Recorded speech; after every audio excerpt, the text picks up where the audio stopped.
Monsieur Martin Voisin, vous êtes le directeur d'EDF Guyane, bonjour. Bonjour à tous. À partir du 1er février, le bouclier tarifaire va limiter la hausse du prix de l'électricité. Est-ce que cette mesure va concerner tout le monde? Alors tout le monde en Guyane, effectivement. Le tarif réglementé de vente, c'est un tarif qui est fixé par l'État. Effectivement, le gouvernement a décidé d'une augmentation au 1er février de 15%. Cette augmentation, elle est pour tous les types de clients, que ce soit les clients particuliers, les entreprises, les collectivités locales, les grands consommateurs, les petits consommateurs. Ça sera 15% pour tout le monde. Et je dis 100% en Guyane, parce qu'en Guyane, effectivement, tous les clients bénéficient du tarif réglementé de vente. Ce n'est pas le cas en métropole, où depuis quelques temps déjà, maintenant, les entreprises notamment n'ont pas accès à ce tarif réglementé. C'est vraiment une spécificité des territoires ultramarins. Alors, les boulangers s'arrachent les cheveux depuis quelques mois. Comment explique-t-on cette hausse de l'électricité? Alors voilà, les boulangers, c'est absolument un exemple typique. Il faut savoir que les boulangers ils ont des fours, et ces fours consomment beaucoup d'électricité pour produire de la chaleur. Et donc, ils sont typiquement en métropole des entreprises qui ne bénéficient plus du tarif réglementé de vente. Donc, en fait, ils achètent l'électricité sur ce qu'on appelle les offres de marché. Et donc, on va dire, c'est le prix libre de l'électricité qui s'impose à eux. Alors, pas complètement, mais c'est grosso modo l'idée. Et en métropole, les prix de marché se sont envolés, effectivement. Et ils se sont envolés sous un double effet. D'abord, depuis la sortie du Covid, il y a eu une dynamique économique assez importante qui a tendance globalement à renchérir le prix de l'énergie. Et puis bien sûr, la crise ukrainienne a considérablement augmenté les tensions sur les prix de l'énergie du fait du ralentissement des exportations de Russie. Voilà, qui ont créé énormément de tensions sur le prix du gaz par effet de cascade sur le prix de l'électricité également. Voilà. Et donc, pour vous donner un ordre de grandeur, les boulangers ont subi en métropole un quasi triplement de leur facture d'électricité par rapport à une référence, on va dire 2020. C'est l'effet de ce que je vous décris. Et malheureusement, en métropole, le bouclier tarifaire du tarif réglementé de vente ne bénéficie pas à ces entreprises-là. Voilà, et donc les boulangers guyanais ont cette chance, on va dire, de pouvoir, eux, bénéficier du tarif réglementé de vente et donc de ne pas être concernés, on va dire, par ce triplement de leur facture comme malheureusement leurs homologues de métropole le subissent aujourd'hui. Est-ce qu'il y a des actions que le consommateur peut faire à son niveau pour limiter cette hausse? Alors ça, c'est très très important comme question. En fait, effectivement, la hausse de l'électricité, là, c'est une hausse des prix et elle peut être compensée par une meilleure maîtrise de la consommation.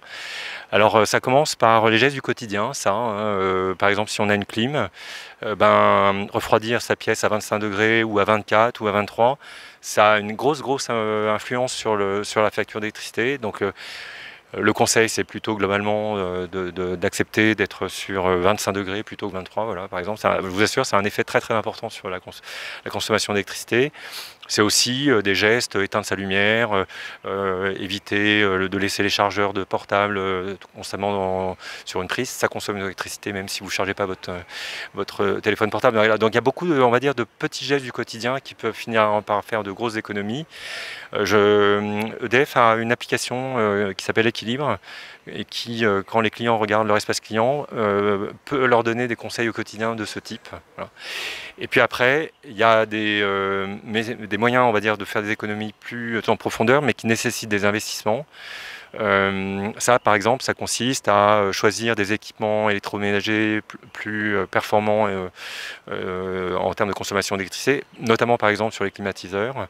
Ça peut être d'investir sur le bâti du logement, que ce soit une entreprise ou client particulier. Voilà, un habitat mieux isolé, eh bien, pour le climatiser, ça coûte moins cher parce qu'il y a moins de déperdition d'énergie.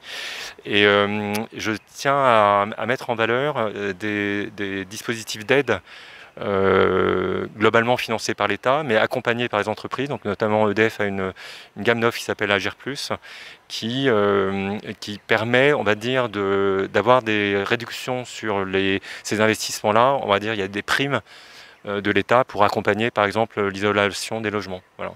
Et donc ces primes peuvent être assez substantielles et au fond financer en grande partie le coût des travaux que les personnes doivent faire chez eux. Voilà. Et je voudrais peut-être aussi insister pour les entreprises sur le fait que faire un diagnostic énergétique qui peut inclure les process de l'entreprise, par exemple le boulanger, son four, comment il peut optimiser la consommation d'électricité de son four. Voilà, il y a des gens qui savent faire ce qu'on appelle un diagnostic énergétique. Et ça peut être quelque chose par lequel il faut commencer, pour que ensuite l'entreprise choisisse ses investissements les plus efficaces, c'est-à-dire ceux qui coûtent le moins cher et qui conduisent à des réductions de consommation d'électricité les plus importantes. Est-ce que vous pouvez nous dire comment c'est calculé le prix de l'électricité en Guyane? Alors, il faut savoir que le prix de l'électricité, donc il est lié au tarif réglementé de vente, et que le tarif réglementé de vente, il fonctionne sur le principe de ce qu'on appelle la péréquation tarifaire. Grosso modo, tous les clients payent le même prix, qu'ils habitent à Paris, à Montpellier, en Corrèze, dans des zones très rurales et dans les territoires ultramarins. Et donc ce mécanisme de péréquation tarifaire, c'est vraiment un fonctionnement très protecteur, on va dire, que l'État propose à ses clients et offre une certaine équité au fond, voilà, à dire, c'est pas parce qu'on vit dans un territoire plus rural, par exemple, qu'il faut que l'électricité soit plus chère. Pourtant, elle coûte plus cher à être amenée, il faut plus de réseaux, plus de voilà, d'investissement pour que l'électricité arrive jusqu'aux habitants.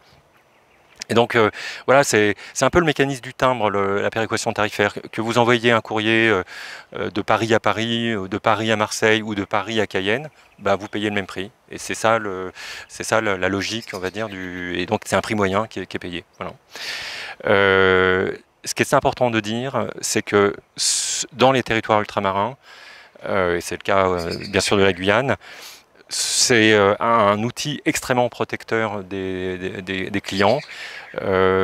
Si je regarde combien aujourd'hui coûte la production d'électricité en Guyane et la distribution, c'est-à-dire les réseaux de transport, les réseaux de basse et moyenne tension, eh bien, si je devais faire payer ce coût-là aux Guyanais, pour faire simple, l'électricité serait environ 3 fois plus chère. Voilà. Donc c'est pour illustrer à quel point le mécanisme de la péréquation tarifaire est extrêmement protectrice et bénéficie aux territoires ultramarins. L'explication est très simple, hein. Il n'y a pas de centrale nucléaire en Guyane, mais le nucléaire aujourd'hui c'est imbattable en termes de prix de production, et la densité du territoire fait qu'il faut qu'il y ait beaucoup plus de kilomètres de réseau par habitant que évidemment à Paris par exemple. Voilà. Et donc c'est ça qui explique au fond que le TRV est beaucoup moins cher que ce que serait le prix si le prix de l'électricité en Guyane était fixé librement. Voilà. Les Guyanais se plaignent souvent des coupures intempestives sur le réseau. Que fait EDF Guyane pour sécuriser justement son réseau et empêcher ces dysfonctionnements? Vaste question qui donne beaucoup de travail à mes équipes, à vrai dire. Alors, je voudrais expliquer quelque chose à nos auditeurs, c'est qu'il ne faudrait pas croire que le réseau en métropole n'a jamais de panne. Il y a des tempêtes en métropole, il y a de la neige en métropole, du vent, et ces intempéries provoquent des pannes du réseau. Ce qui est très différent en métropole par rapport à la Guyane, c'est qu'il y a beaucoup plus de résilience de la part du réseau en métropole qu'en Guyane.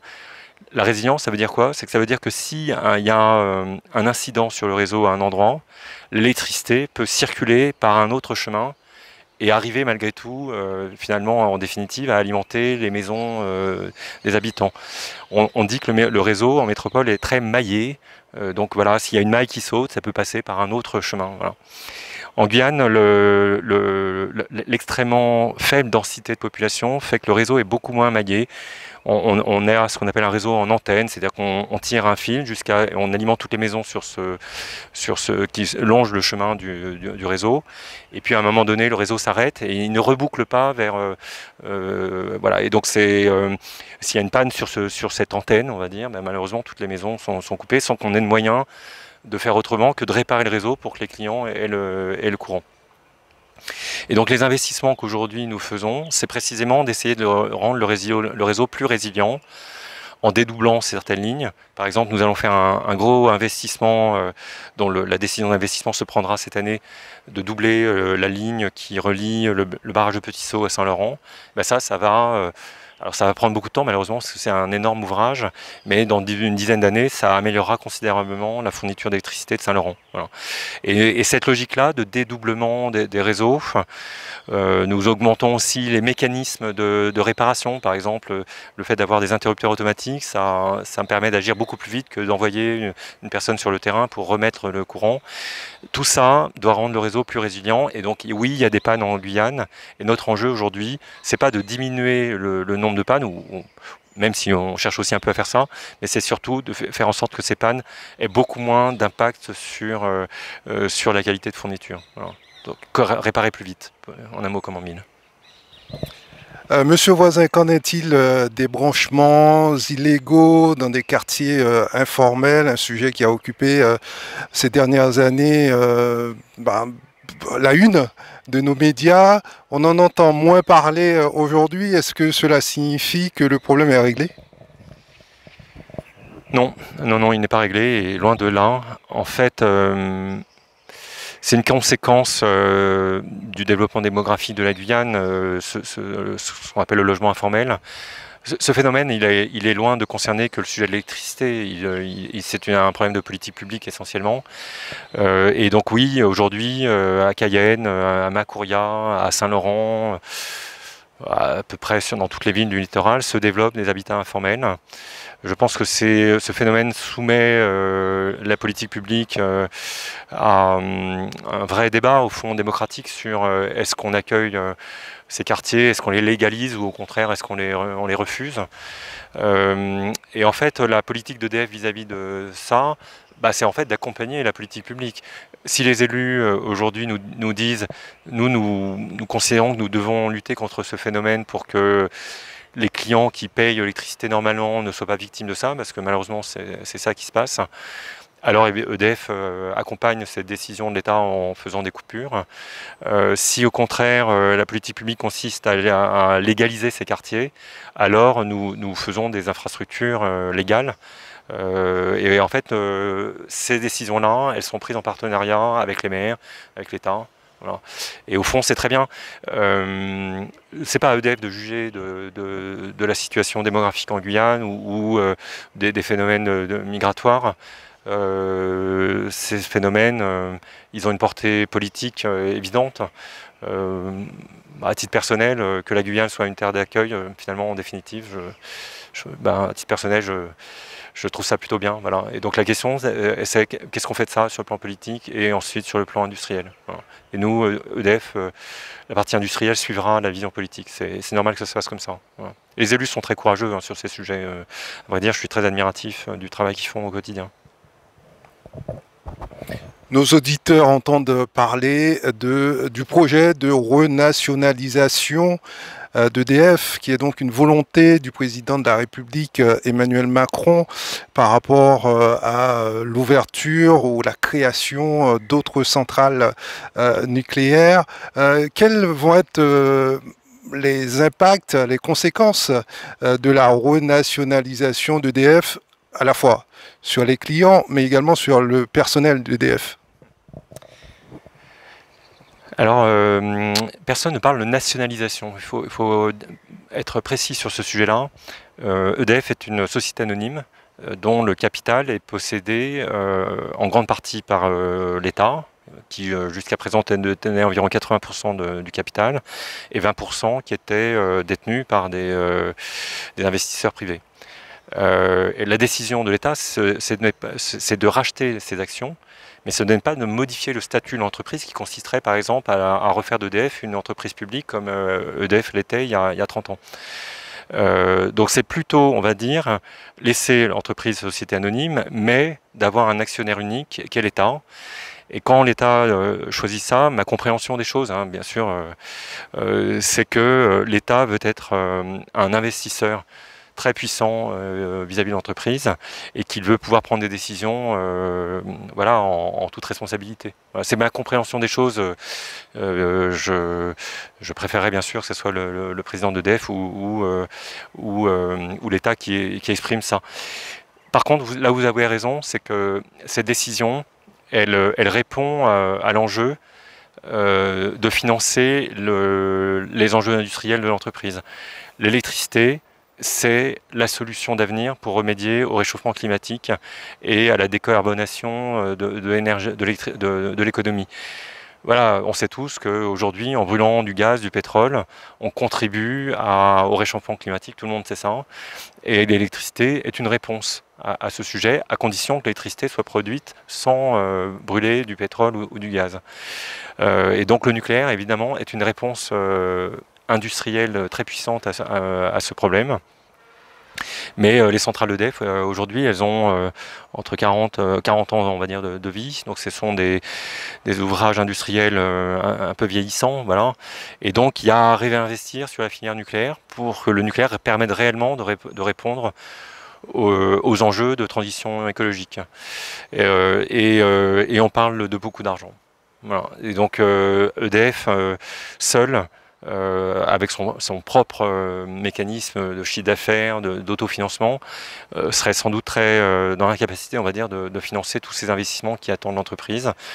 Et donc que l'État reparticipe complètement à l'actionnariat de l'entreprise répond sans doute à l'idée générale que c'est la puissance publique qui va en partie supporter l'effort économique dont je parle.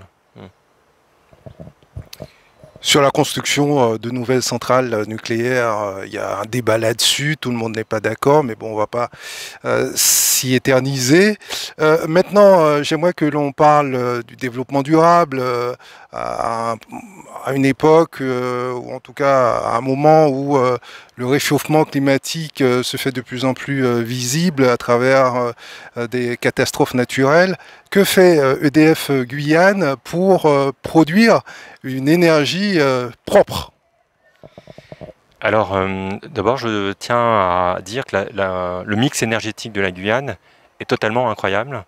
En 2022, 72% de l'électricité de Guyane a été produite de façon verte, avec une contribution évidemment extrêmement forte de l'hydraulique, le barrage de Petit-Saut principalement, mais il n'y a pas que le barrage de Petit-Saut, qui, ben voilà, les années où il pleut beaucoup, permettent d'avoir une énergie hydraulique à profusion. Donc ça, ce sont des investissements du passé, hein. Le barrage de Petit-Saut, il a été construit dans les années 90, mais aujourd'hui, il profite pleinement au mix énergétique de la Guyane. Et ensuite, eh bien, le EDF, par le biais, la plupart du temps, de filiales, construit des ouvrages de production verts.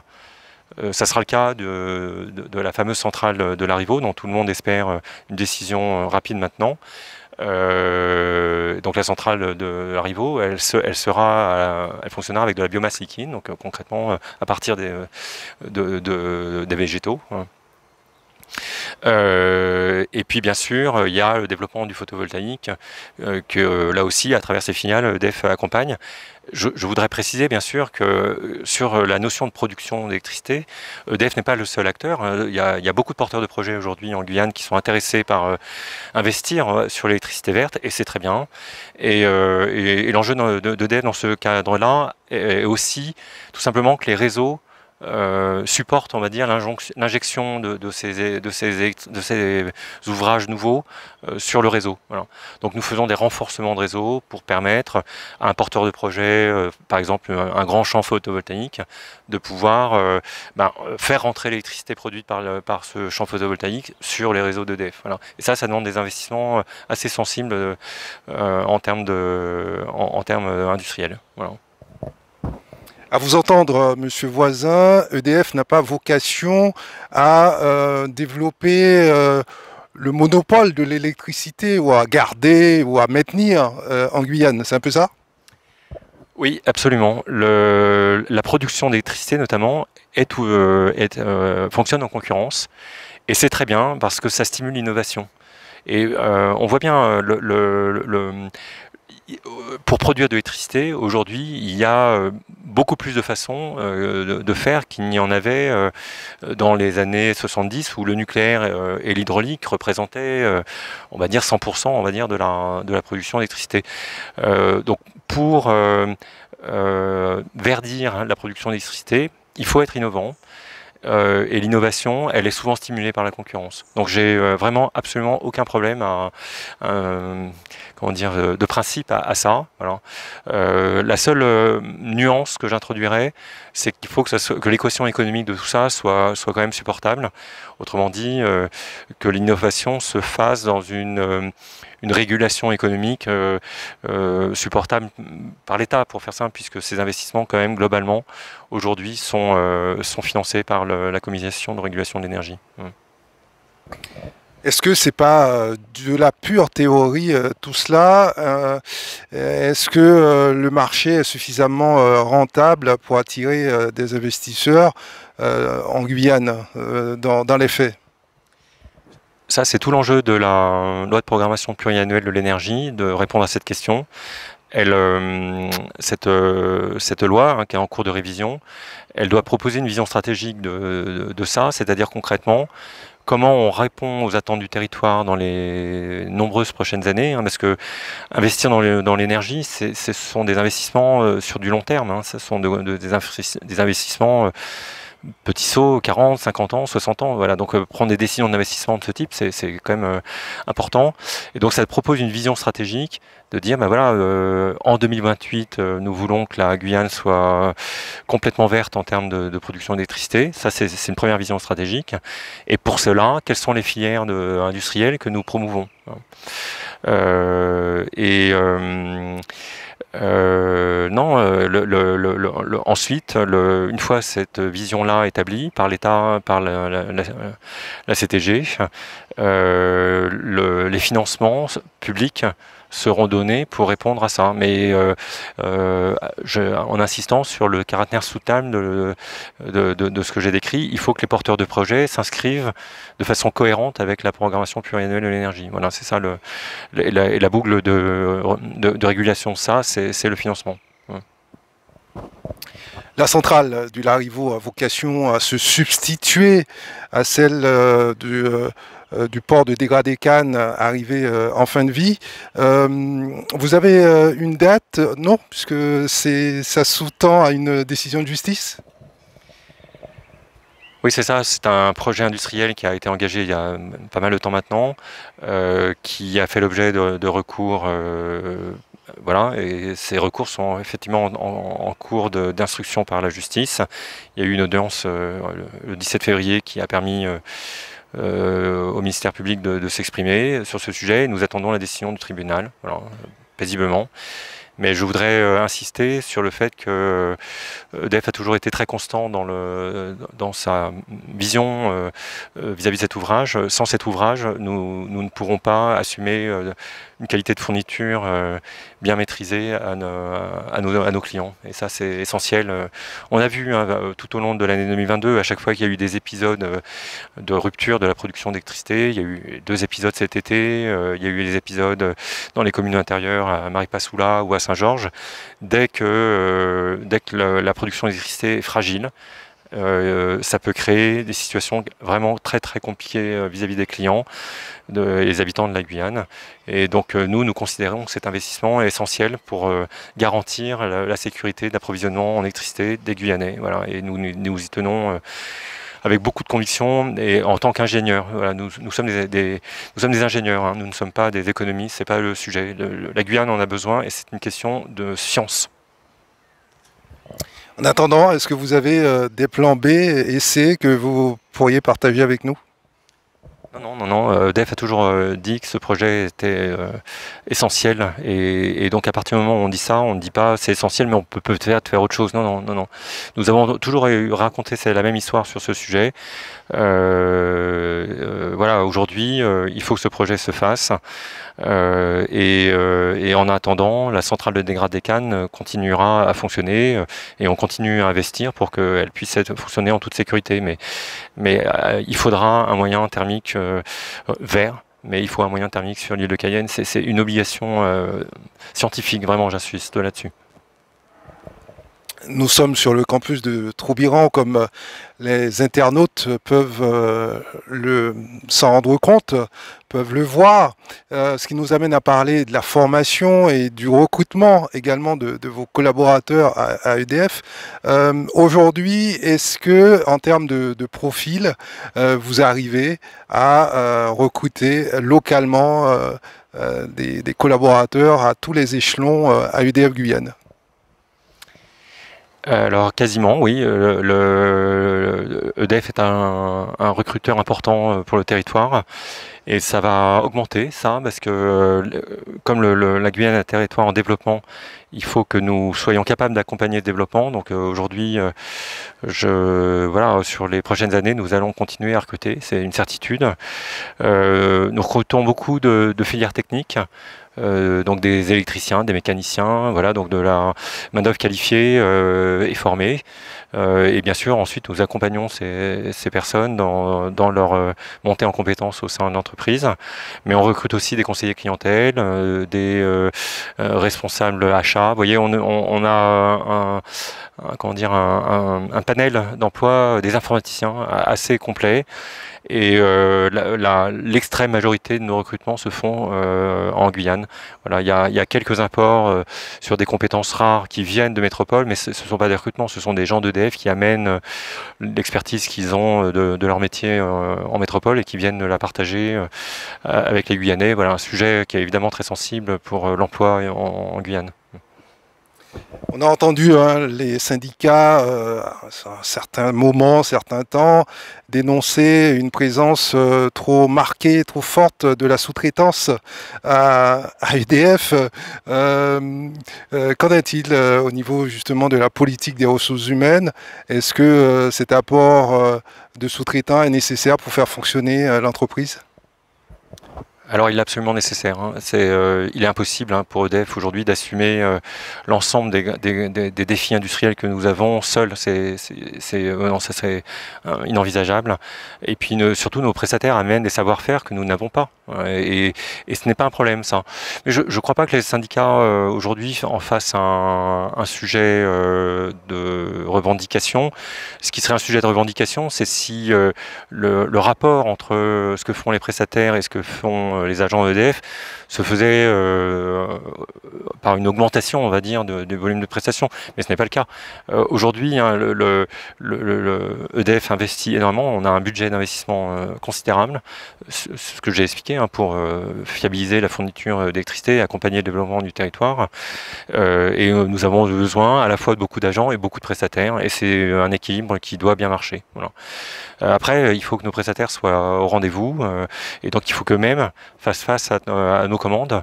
Et donc ça veut dire potentiellement eux-mêmes aussi recruter, développer des compétences. Et ça, c'est un vrai sujet de développement de la filière, notamment sur le domaine de l'électricité. Voilà. Mais ce n'est pas du coup que par EDF en tant qu'employeur que cette réponse doit se faire.